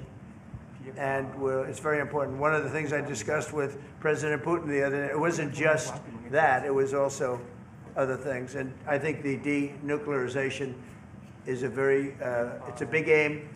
But Russia's willing to do it, and I think China's going to be willing to do it too. We can't let nuclear weapons proliferate. We have to stop nuclear weapons. The power is too great. Okay? Thank you. Mr. President, I'd like to ask you further question about South Korea and U.S. alliance. I'm Anna from the Korea Times, and I'd like to ask you about the trade deal that's on the table. You mentioned about the shipbuilding industry, and President Lee mentioned about the manufacturing industry. And what other areas or sectors that you intend to focus on this trade deal? Because Korea is bringing in many investments and create jobs as well. So I'd like to know the opinions of both, how to get a beneficial outcomes for both countries through this deal. Well, we're going to get along great because we really sort of need each other. We love what they do. We love their product. We love their ships. We love a lot of the things that they make. And they love what we have. We're dealing with them on Alaska having to do with the oil. You need oil and we have it. So we have a big advantage in that way. We have more oil and gas and coal and energy than any other country in the world by far. No, for whatever reason, God was very good to us. He gave us the greatest. We didn't use it. We started to use wind. Wind doesn't work. They started to use solar panels that took over the land all over the Midwest, where the farmers said, what happened to my land? They'd have a 10-mile by 10-mile solar field that they couldn't farm. The most valuable farming land in the world, probably the most vibrant in the world. And they put solar plants all over the place. It's ridiculous. Big, massive black fields of solar that all comes out of China, or plastic, all comes out of China. But we have the greatest amount of energy in the world, and we're dealing with South Korea, as you know, in Alaska, and we're going to be making a deal, a joint venture with South Korea. Japan is involved also, very strongly involved. So we have Japan and South Korea, and we're actually the closest. It seems like quite far away, Alaska, but actually it's right up the little ocean, right up the little Pacific Ocean. It's actually pretty close, relatively speaking. But we have more oil and gas and coal than any other nation in the world by far, and we're going to use it. And that's the thing that South Korea, I think, most wants from us, I would think. Mr. President, would you go back to the DMZ to meet with the North Korean leader? Say it? Would you go back to the DMZ to meet with the North Korean leader? I loved it. Remember when I walked across the line and everyone went crazy? Especially Secret Service, I would say they were going. And I looked into those windows, the windows, the glass, that you could only see if you looked direct, because there was all sorts of stuff. But I looked in and I saw more rifles pointing at me than you could. There were a lot of rifles in that building. The Secret Service was not happy. You know the buildings I'm talking about? The two blue buildings on each side. And I walked up the middle and I looked in the window and I saw more guns in that room than I've ever seen in my life. I looked at the other side, and it was the same thing. And yet I felt safe. I felt safe because I have a great relationship with Kim Jong-un. I hope it stays that way. I think it will. I have a very good relationship. I understand him. I spent a lot of free time with him, talking about things that we probably aren't supposed to talk about. And, you know, I get along with him really well. I think he has a country of great potential, tremendous potential. Is it possible you meet him this year or maybe next year? Well, I'm meeting a lot of people. I mean, it's hard to say that, but I'd like to meet him this year. President Xi would like me to come to China. It's a very important relationship. As you know, we're taking a lot of money in from China because of the tariffs and the different things. And it's a very important relationship. We're going to get along good with China. I hear so many stories about we're not going to allow their students. We're going to allow their students to come in. We're going to allow, it's very important, 600,000 students. It's very important. But we're going to get along with China. But it's a different relationship that we have now with China. It's a much better relationship economically than it was before. With Biden, boy, what he allowed that, I mean, they just took him to the cleaners. You know the expression? They took him to the cleaners. I'm sure they have an equal expression in South Korea, but they took that guy out for a ride like nobody's ever been ridden before. Terrible. But we have a very strong relationship, Howard, I would say, economically with China now, getting much better. They have to give us magnets. If they don't give us magnets, then we have to charge them 200% tariff or something, you know. But we're not going to have a problem, I don't think, with that. I think that's perhaps behind us. You know, China intelligently went and they sort of took a monopoly of the world's magnets. And nobody needed magnets until they convinced everybody 20 years ago, let's all do magnets. There were many other ways that the world could have gone. But so it'll take us probably a year to have them. We're heavy into the world of magnets now, only from a national security standpoint. But we have a powerful thing. It's airplane parts. They have many Boeing jets. You know, they had 200 jets that didn't fly. And I've sent them all, based on his word, I sent them all of the parts so their planes can fly. I could have held them back. I didn't do that because of the relationship I have. And their planes are now flying. You know, we had 200 of their planes were unable to fly because we were not giving them Boeing parts purposely, because they weren't giving us magnets. Therefore, we weren't giving them. But we have a much more powerful thing, that's tariffs. If we wanted to put 100%, 200% tariffs on, we wouldn't do any business with China. And, you know, it would be okay, too, if we had to. But the magnet situation, we have tremendous power over them, and they have some power over us with magnets. We're going to have a lot of magnets in a pretty short period of time. In fact, we'll have so many we won't know what to do with them. But you know the story. It's a very interesting history with magnets. And it really is because presidents, not being business people, they allowed that to happen. And they shouldn't have. But we have much more. I mean, look, in terms of playing the cards, we have much bigger and better cards than they do. But with that being said, I think we have a great relationship. I spoke to President Xi fairly recently, and at some point, probably during this year or shortly thereafter, we'll go to China. And I think we're going to see a magnificent sight. It's a great country. On the National Guard, you and President Lee actually are planning to go to China. You mentioned either this year or next year. Could you please share more details about your plans going to China? And also President Lee, I think. Well, maybe we'll go together. Do you want to go together? We can share a plane. We'll save energy. We'll save a little, you know, the ozone layer. Remember President Obama used to talk about the ozone layer, and then he'd fly to Hawaii to play around the Gulf in a 747. Mr. President, would you accept the invitation, Mr. 중국에서 만약 Well, it was sort of meant jokingly, but if you want, you can go. 대통령하고 같이 가면 좋겠습니다. I would like to go together with President. Do I accept? Does he accept? If you want to go, I'm going to get special permission. I'm sure you can go. But we're going to have a great relationship with China. I mean, it's happening. You see it. It's happening. They have some cards. We have incredible cards, but I don't want to play those cards. That would if I played those cards, that would destroy China. I'm not going to play those cards. Mr. President, on the National Guard, you've talked a lot about Democratic-run cities and states. Would you also consider sending the National Guard into red states and red cities that are also seeing high crime? Sure, but there aren't that many of them. If you look at the top 25 cities that for crime, just about every one of those cities is run by Democrats. And you know, one of the bad things they did, cashless bail, if you look back on time, when they allowed a murderer out that afternoon, you know, he'd kill somebody and then a couple of hours later he's walking the streets again, oftentimes killing again rapidly. Cashless bail is a disaster. You saw we had a news conference today on that. We're wiping it out in DC, immediately wiping it out. It started in New York, I must tell you, and it's been a horrible thing for crime, especially violent crime. So we're going to end cashless bail, yes. Thank you. When will you deploy to Chicago, and how long are you keeping troops here in Washington, A little D.C.? discussion. I really want to be appreciated. You know, when we go into a city and wipe out the crime, so D.C., it sounds so horrible. I'm embarrassed to say it in front of you because they don't have anything like this. Washington, D.C., sir, has not had a murder in 11 days. Now, he's saying that's a horrible thing to hear because they don't have murders for ever. But Washington, D.C., if you go back and check, it's been many years since we went a week without having a murder. Now we haven't had, and I would say that Washington, D.C. right now is much safer than Seoul. You know why? Because we have a friendly neighbor. We have more friendly neighbors.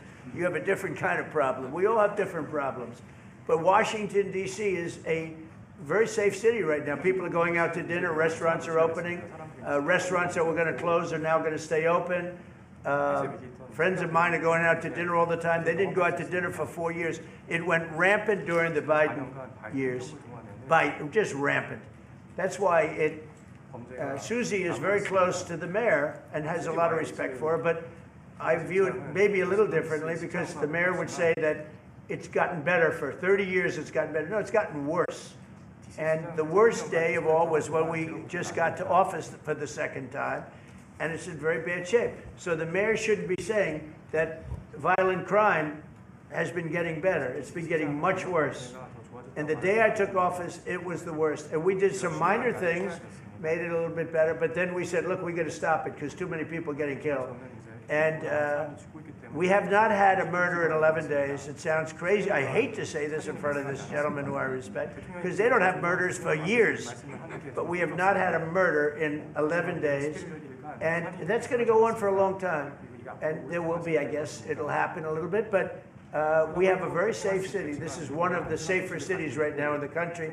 And in a short period of time, it'll be like the border. Nobody came in through our border for the last 90 days, 3 months. We had 0 illegal aliens from the Congo, from South America, from all over the world, from prisons coming in, pouring into our country. Nobody, not one person. And this is done by a liberal group, a liberal think tank. They do the work. Not one person has come into our country. Think of that. It's been amazing. And I didn't have to go back to Congress and ask. Biden could have done this by himself. I did. I said, close the borders. We had the great Tom Homan. We had Christie, as you know, Christie Noem, who did a fantastic job. She's doing a fantastic job. Pete Hegseth has been incredible with the, as I call it, the Department of War. You know, we call it the Department of Defense, but between us, I think we're going to change the name. You want to know the truth? I think we're going to have some information on that maybe soon, but I think because, you know, Department of Defense, we won the World War I, World War II. It was called the Department of War. And to me, that's really what it is. Its defense is a part of that. But I have a feeling we're going to be changing. I'm talking to the people. Everybody likes that. We had an unbelievable history of victory when it was Department of War. Then we changed it to Department of Defense. So that's a little thing, has nothing to do with your country, but it's something that I think you're going to be hearing about or seeing about over the next couple of weeks. Probably that change is going to be made over the next week or so. Are there 2 Koreas, North and South, or is there one Korea waiting to be unified? Well, I know it is 2 Koreas. I mean, you know, there was one Korea. It was a very large country and a very powerful country. And it was a country that went to war with China. President Xi explained it went to war with China many times over the last 2,000 years. You had many, I think he told me 51 times. So I remember I went to President Xi, I said, you know, we're having a problem with North Korea. Straighten it out, would you please? He said, well, we have been to war with them. And I think he said 51 times. But at that time, it was the whole of Korea. It wasn't, you know, North and South. And after he explained it, I said, all right, not going to be that easy. I guess you're right. But, you know, you had one Korea, and it was a very big, powerful nation. Now you have two big, powerful nations, but you have essentially a wall in between. Can you elaborate comments, the post and comments you made on South Korea early this morning, like raids on churches, going into U.S. military base, purge, revolution. How do you think about it? And 이재명 대통령께도 질문드리겠는데요. 저희가 이제 빛의 혁명이나 이게 내란 사태 극복하는 과정에서 이런 일들이 좀 벌어졌다라고 말씀하신 것 같은데 그 부분 설명해 주시죠. I heard from Intel that there was a raid on churches. We're going to talk about that later. I haven't spoken about it yet, but when we meet, and you know that would be too bad if that's the case. But I did hear that from Intel that there was a raid on churches, closing some churches. So we'll talk about that later. I could ask you now if you want. Mr. President, what conversation? Wait a minute, if you'd like, because it didn't sound to me like South Korea.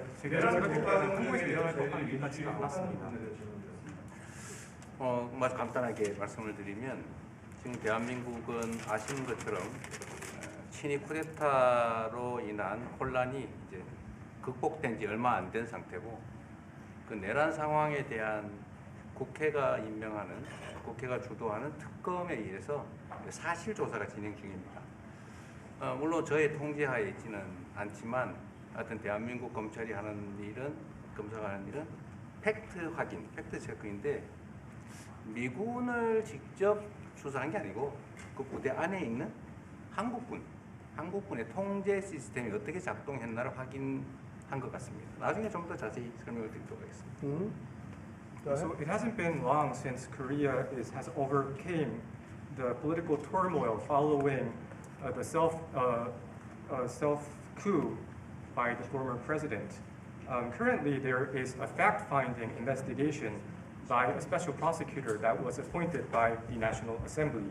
And this special prosecutor... Is his name Deranged Jack Smith, by any chance? They took him from our country. They put Deranged Jack. He's a deranged, sick individual. But go ahead. Go ahead. I'm only kidding. Maybe I'm not. And that special prosecutor is not under my control. And so the special prosecutor is conducting a fact-finding investigation. And I would like to explain about what you said about U.S. bases. They did not conduct a search and seizure of American bases, but they looked into the chain of command and the control system of the Korean military. Right. And I would be happy to That's okay. explain about this more in detail I'm sure during our lunch meeting. I am sure it's a misunderstanding, but you know, there is a rumor going around about churches, raiding churches, so we'll talk. I'm sure that's going to be worked out fine. Yeah, please go ahead. Mr. President, what conversations have you had with Israeli Prime Minister Benjamin Netanyahu about what is going on in Gaza? There was a UN-backed report that said there was a famine in Gaza. Based on what you know and what you've been briefed on, do you agree with that? So I mean, I deal with Bibi Netanyahu quite a bit, and we had great success, obviously, in Iran. We knocked out their nuclear threat. That would have been a horror show having them have a nuclear weapon. They would have used it too. We did very well there. Right now, they're talking about Gaza City. There's always talking about something. At some point, it's going to get settled, and I'm saying you better get it settled soon. You have to get it settled soon. And that means, you know, nobody can forget October 7th. People forget October 7th. That was one of the most brutal. I've seen some terrible things, some brutal things. That was about as bad as it gets. And nobody can forget that. With that being said, it's got to get over with. It's got to get over with because between the hunger and all of the other problems, worse than hunger, death, pure death, people being killed. And, you know, I'm the one that brought back the hostages, and I did it with that gentleman right there, Steve Witkoff, and with Marco. All of us, the whole team, we worked together. Even the trade people worked on it with us. And we brought back a lot of the hostages. Now we're left with, would you say 20, Steve, or would you say it's less than 20? I hope it's 20. He hopes it's 20 because some could be dead. That's what he means, I assume. So we have 20, but there's rumors that some could be dead. It's a terrible situation over there. Terrible, terrible situation. But it's coming to a head. It's coming to an end. We are sending, we sent $60 million of food over there just recently. And I don't even know if people know it. We distributed ourselves. We're giving a lot of food, spending a lot of money on food, getting it over there. We have a lot of food. We have a lot of oil, and we have the greatest farmers in the world. So we have a lot of food, but we're sending a lot of it over to Gaza, and we're feeding a lot of people. But with all of that being said, it's a lot of people to feed. And I think that we will have, I think within the next 2 to 3 weeks, you're going to have pretty good conclusive a conclusive ending. It's a hard thing to say because they've been fighting for thousands of years. If you want to know, that's been a hotbed forever. But I think we're doing a very good job. But it does have to end. But people can't forget October 7th either. Do you plan to attend APEC summit to be held in Korea? Summit in South Korea? Yes, South yeah, I'd Korea love to. I'd love to. Last time I spoke in front of your parliament, and I love doing that. Beautiful respect they had for our country, and a beautiful room. I remember how beautiful it was, and I enjoyed doing it. No, I could see going. I think I'm going for a trade meeting to South Korea pretty soon. You're hosting a trade meeting, so I can sneak away from that trade meeting, and we'll go and do something for the president if he'd like me to do that. Okay? But so we'll be going there fairly soon. You know about that? If you attend, then it's a good chance to meet up Kim Jong-un again, or maybe Xi Jinping. Then how do you think of it? You mean set them up together? Yes. That'd be interesting. We'll arrange a meeting between you and Kim Jong-un. Would you like that? That's a very tough question right now. I don't know where that question is leading. Anyway, look, I get along great with Kim Jong-un, and if whatever I can do having to do with South Korea and getting people together, you should get together, right? Yes, ma'am. Yes. Yeah. I want to ask. This turned out to be the worst one in the room. I want to ask about Masca project. Masca project. Very great again. Yeah. Oh yeah, sure. Yeah. We're going to do that. Yeah. I think we're going to do that very strongly. We're going to have a big, within a period of, it takes a while. That's a hard one to start. Some companies you can start easily. Shipbuilding's a tough one to start, but we'll be doing that. Now, with that being said, we make the best submarines anywhere in the world. We make submarines. We're 25 years ahead of anybody else in submarines. So we do that. We do that. But we really gave up the shipbuilding industry foolishly. Many years ago, but we're gonna start it up again. We're gonna be making our own chips again soon. Okay, how about one or two more? Have you been briefed on the search of John Bolton's home and office from Friday? Have you been briefed on that? I have not been briefed. No, I read it just like you did. I was never a fan of his. I thought he was stupid. I thought he was, a guy that only wanted to go into war. He liked killing people. I thought he was essentially a bad guy, but I'm not involved in that. No, you'd have to ask Pam Bondi about that. Are more raids coming, sir? Are more raids like that coming, sir? Are more raids like the one on John Bolton's house coming? More raids? I don't know. You'd have to ask the Department of Justice. They raided my house, I can tell you that. They did a big raid on my house. They took away everything that wasn't pinned down, and they took away some of that too. No, they raided Mar-a-Lago. They started that. These were bad people that we had in our government before. They raided Mar-a-Lago.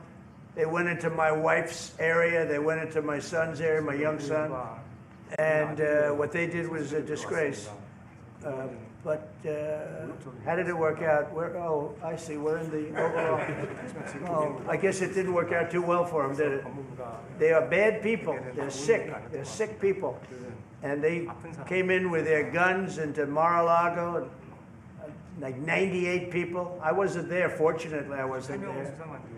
But they are very evil, very sick people, that group. And if they would have won the election, this country wouldn't exist as we know it. This country would have been a failed country. And now it's the hottest country anywhere in the world by far. We are the hottest country in the world by far. Okay, another question. One more on the Yes, sir, go ahead. Yeah. President Lee met with the Japanese Prime Minister before this summit. That's good. So is there something to discuss regarding the cooperation among the South Korea, US, and Japan? I think so. Look, Japan is a great ally of us, and I had a little bit of a hard time getting you two together because you're still thinking about comfort women, right? Comfort women. That's all they wanted to talk about was comfort women. And I thought that was settled a few times over the decades. But there is an overlapping problem with that. Perhaps I'm wrong in saying it. Perhaps this isn't right, but the whole issue of the women, comfort women, very specifically, we talked, and that was a very big problem for Korea, not for Japan. Japan wanted to go. They want to get on, but Korea was very stuck on that. You understand? So I don't know. Perhaps you'd like to answer. It's a good question. It was hard getting Japan and Korea together because of what took place a long time ago. But Japan wants to do it, I can say. Korea is a little bit more tenuous, please. 지금 질문은 그 3자 협력에 대해서. 우리 한미일 협력은 매우 중요한 과제고 또 한미 관계의 발전을 위해서도 한일 관계가 어느 정도 수습이 돼야 됩니다. Trilateral cooperation among Korea, the U.S., and Japan is very important, and better Korea-Japan relations is also important for the Korea-U.S. relationship as well. 그래서 대통령께서 한미일 협력을 매우 중시하고 계시기 때문에 제가 대통령을 뵙기 전에 미리 일본과 만나서 대통령께서 걱정하실 문제를 다 미리 정리했다 이렇게 생각해 주시면 좋겠습니다. Because I know that President Trump, that you put emphasis on trilateral cooperation, Right. I made a visit to Japan before coming to the U.S. to settle the difficult issues that we have. Good. Well, Japan wants to get along very well with you, and I find them to be great people, great country, obviously, and they want very much to get along with South Korea. And you have something in common. You know, you want to solve the North Korea problem. But Japan very much wants to get along with you, and I'm sure they will. I find the people that I deal with to be wonderful people, as I do with you. 이번에 일본에 가서 이시바 총리를 만났을 때 그 전에 우리가 가지고 있던 여러 장애 요소들이 많이 제거됐다는 생각이 듭니다. So when I visited Japan and met with Prime Minister Ishiba, I realized that many of the obstacles that existed between our two countries have now been removed. True. During my term, we removed them during my term. There was an overlay a little bit, but we removed many of those obstacles during my term. And you know, if you look at Prime Minister Abe, who was a great man, he was a great friend of mine, and he was assassinated. But he felt very warmly toward your country, I can tell you that. And the current Prime Minister, who I've gotten to know very well, feels the same way. So I think you're going to have a great relationship with Japan. Steve, go ahead. Just to close the loop on Gaza, is there a diplomatic push underway to try to get all this to end? Oh, there's a diplomatic push. No, is there? There has been, yeah, sure. Right now, Steve, I would say very serious diplomatic push. Marco or Steve, Marco, do you want to answer that first? Yeah, it's never stopped. We've always looked to find a solution there. Ultimately, as the president said, we want it to end. It has to end with no Hamas. Steve, where are we? I would say that we wouldn't be anywhere but for the president's truth last week, which was a statement to Hamas that they better get their act together and get to the peace table. But for that, it would have been all stalled. So, as usual, he is the man who moves it. Thank you, sir. Thank you. Thank you very much, everybody. Thank you, President. Let's go. Thank you. Thanks, guys. Let's go. Thank you. All right, guys, so you have it. President Trump wrapping up a bilateral meeting with the South Korean president. Trump stating that he looks forward to working with the South Korean president with regard to the war with Ukraine and Russia. The president stating yet again that needs to come to an end. He also touched on the federal surge right here in the nation's capital, stating, well, because of what he has done thus far, D.C. is now a very safe city. As for the president, well, he and the South Korean president will now likely discuss how to deal with North Korea, how much South Korea will pay for U.S. troops in that region, and will South Korean troops be sent to China as well. We'll take a quick break, and we'll be right back.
All right, guys, back here on the Fox 5 Live Zone on a Feel Good Monday, because why? We keep on digging. We keep on digging. With Annie Mae joining us for our Monday Talkers. Good to see you, my friend. Hi, it's been Good weekend? so long.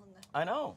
Yes, I did have a good weekend. Well, good. I did So a did little I. brunch action. Nice. Got a couple drinky poos. Oh, Called it a day. That's a little pool action for me yesterday. A little First time pool in a while. action. It was nice this weekend. Wasn't it nice? It was. So, all right, well, let's continue the niceness, if you will. All right, we're going to kick it off in this case with, let's just say, restaurants at gas stations.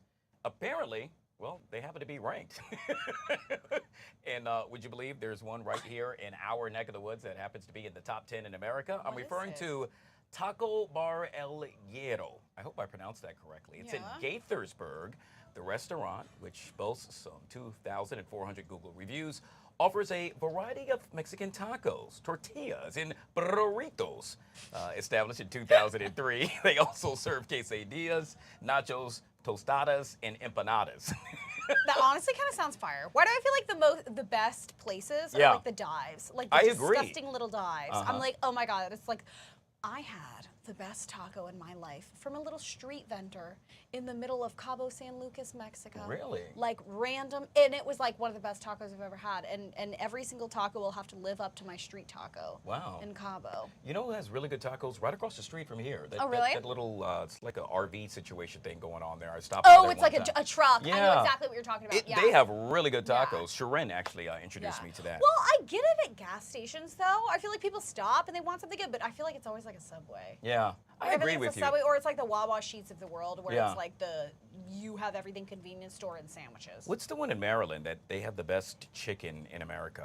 Royal Farms. Yeah, Royal Farms. So Royal Farms does have good chicken. I haven't. And had then Buc-ee's, obviously. Really? I haven't had Buc-ee's either. I've never had Buc-ee's, but obviously the one just opened like down in Southern Virginia, which I feel like I have to make my way to eventually. Yeah, I guess we all do. I'm here. I like it. But Subway. Yeah, it's just that it's either really a hit or it's a serious miss. Or it's a food poisoning miss. Yeah, and then That's if you're on the problem. road, that's really not a good thing. Yeah, yeah.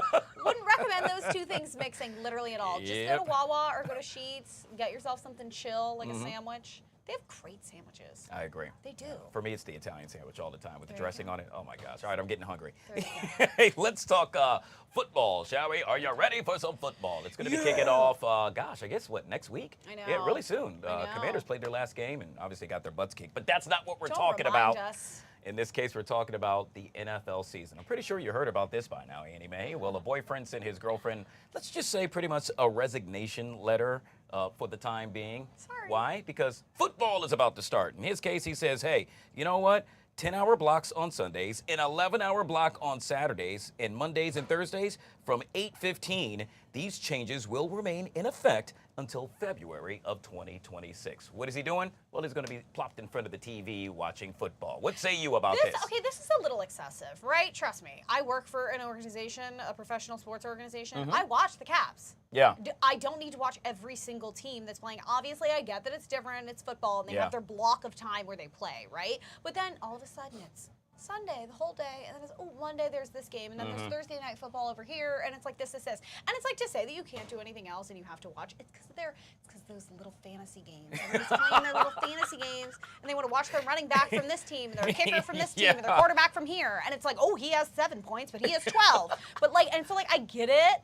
But I'm like, that's why you got the app, right? You don't need to watch everything. You got to pick and choose when you're in a relationship. The best part about this is you know more about this than I do. I know about sports. Yeah. It's just so funny to me. Yeah. I am all in with regard to the NFL. I mean, it's my thing. But I'm not watching every game. Yeah. And quite honestly, come on, dude. Let's just get real. I mean, do you want to be in a relationship or don't you? Yeah. You know, because there's a thing called compromise, and I think you're probably going to have to do that. Compromise in order to make sure is that you do relationship whatever works. I want, and I say thank you. That's the compromise. You know what? I deal with this all the time because my boyfriend's English though, obviously. So he does the other footy, the English football, and I will sit there and he's like, no, I'm getting up at 7 to watch the Chelsea game, and he'll watch the whole day. All the games, the whole day. And he's like, oh, game 3's on. Like, I'll call you back. It's halftime. Like, love you, bye. I'm like, okay, sure. I'm so used to it at this point. Yeah. Sports family, sports boyfriend, I'm so used to it at this point. Well, yet again. Sports girl. I'm like, compromise. See, that's why it works. Yes. Yeah, I'm all in for that. But on the real, yet again, no one is doing that Watch all your day team, long. and then watch the highlights. I agree with you. Otherwise, you're going to be trying to date again, and well, according to this next story that many of you are talking about at home, it's getting a lot harder out there. Why? Because, well, so many folks are trying to figure out new ways to go about it, Annie Mae. In this case, the new dating trend is known as Shrekking. Yes, it's when you settle for an ugly partner. So mean. It's a new word for the age-old behavior that involves settling for a relationship with someone less attractive than you. The term comes from the 2001 flick Shrek, in which the princess dates down and scores happily ever after. She's an ogre too. She's an ogre. He's an ogre. Right. Ogre love. It's not like yeah, she's a princess, but like she's only a princess half the time. Right. And then if I'm spoiling this for you, I don't know what to tell you. You have years to watch it. Yeah. 2001. She by the way. turns into a full-time ogre for him. So like I don't know. They're both ogres. All right, so we got past that part. The mere fact that folks actually do this, I'm trying to figure out why though. Is it because? Well, I'll tell you why. 'Cause Okay. like you get done dirty by one man. And then all of a sudden you're like, whatever, if this guy's nice to me, if this guy's funny, like I don't even care what he looks like. I'm telling you, that's like what most women are like, I've been done dirty. I'm going for a nice guy, a very safe guy, a guy who's funny, all the very simple characteristics. Because at the end of the day, and everybody says this, at the end of the day, you're not like a 12 out of 10 when you're 80. Like that is so true. When I'm pooping my pants and like my teeth are in a jar, like, I'm not exactly exuding sex appeal, you know? Yeah, you're going to want companionship in a friend. Yes, you are. Yeah. And those are the people that got to back you up through your whole life. Well, you got to have a bud. Okay, speak for yourself, because no, I'm not going for an ogre. No ogres. Or ogre. For a guy. Ogress. Ogress. Not happening. But, Not even a princess ogre? Yeah, well, no, I wouldn't do that either. And her dad, the frog? The king frog? Oh, gosh. Okay, so you can tell I haven't watched Shrek in so long. Dude, I love Shrek. All right, all I know is the donkey. So, yes. Yeah. Yes. Yes. Now that I've dated before. A donkey? AKA an ass. Period. Annie Mae joining us with our Monday Talkers right here on the Live Zone. I appreciate you. We'll take a quick break and we'll be right back.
How about we get the latest look at weather? Caesar joining us on a Feel Good Monday with just that.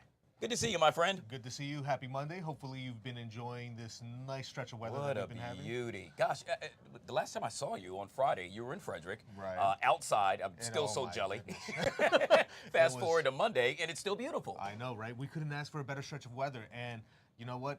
I think we could get right down to it and just talk about it. What do you need to know? Well, it is going to be fantastic for this Monday. It's going to be dry, slightly breezy out there, but you know what? With those northwesterly breezy winds comes in much comfortable temperatures and plenty of sunshine. So we get some fall-like temperatures going in towards the rest of this week. Plenty of sunshine. You couldn't ask for more. So looking at today, right? We have this cold front that will continue to slide through. It is going to be dry, and most of the time is going to just be leaving us with temperatures hanging around in the 80s, and a little further north and to the west, temperatures in the 70s. So this is going to be really the setup that we see holding on not only just today, but for a lot of this week. Again, forecast looking for this afternoon, and just in general today, temperatures back in towards the mid 80s. Could see a few low 80s going around into the suburbs, of course. Northwest winds 10 to 15 miles an hour, so it does make it a little breezy. So again, could end up needing a light sweater, but not by much, because as we continue throughout today, not only is it going to be feeling quite comfortable, but then as we head into the overnight hours, it slowly drops back in towards those low 60s for the city. If you're a little further out to the west, over in parts like Dulles, Martinsburg, even Hagerstown, right? That's where we can see temperatures back in towards those mid to low 50s, and even Hagerstown could drop into the 40s for our overnight low. Wow. So certainly feeling much cooler out there, especially as we really see this setup just holding on tight, right? A high pressure system that ends up allowing for drier air, but the pattern ahead is going to be cooler air drawing in, not only just for like the first half of this week, but also later on, another low pressure system starts to draw in more of that cooler air to reinforce that fall feeling. So we are certainly going to see temperatures hanging well in towards those low to upper 80s. By the time we get towards about Wednesday, that's where we'll be back in towards those upper 70s. So again, very nice and fall-like for this stretch of basically almost it's the end of August. You know, we're seeing temperatures that we normally see closer to September and October. So again, get outside, enjoy it, because the humidity as well is going to be very low. We see much nicer conditions, especially in the middle of the week after that cold front really sets in and allows for a lot of that cooler, drier air to set up for us and become a lot nicer. So that's going to be the perfect way to really wrap up the rest of this month, you know, give us a break from the humidity and the heat. We continue to see that it is quite comfortable and ends up being a much nicer little stretch. So 7-day forecast, right? We'll recap everything. Temperature still hanging in those mid 80s. We'll continue to hang well in towards the low 80s and upper 70s for the middle of the work week. Could see some cloud cover going into Thursday, but it clears on out as we head into Friday. And this weekend, again, we aren't saying goodbye to these nice fall temperatures. They stick with us well into the weekend, even going in towards parts of Labor Day. So again, this is looking to be a nice stretch. Perfect time for kids to get back into school because, you know, hey, it gets their bodies a little bit more acclimated to being like, tricking the mind and being like, hey, it is school time. It's not summer. I can't just jump into the pool anymore, you know. Even though I know we all want to continue at least jumping in the pool. Good thing is, you know, hey, no rain. We could end up at least spending maybe that Friday, Saturday before they close the pools up. Absolutely love it. Picture perfect. Couldn't ask for anything better. Make sure I add some money to your tip jar there, Caesar. Caesar with all things weather right here on the Live Zone. Guys, if you haven't already done so yet, please download the Fox Local app. Why do I say that? Because that amazing forecast you just saw, you want to take it with you, don't you? Well, you download the Fox Local app and you can do just that. All right, guys, yet again, following three big stories throughout the remainder of the afternoon. President Trump meeting with the South Korean president. We will continue to have all things with regard to that. The source, or shall I say surge rather, right here in the nation's capital continues. The president signing a number of executive orders, one of which addresses cashless bail. And last but not least, Terry McLaurin. Yeah. Signing yet again with the Commanders, 3-year extension, I should say, to the tune of $96 million. On behalf of my producer, Emmy, I'm Guy Lambert. The Take coming up next, right here on Fox 5.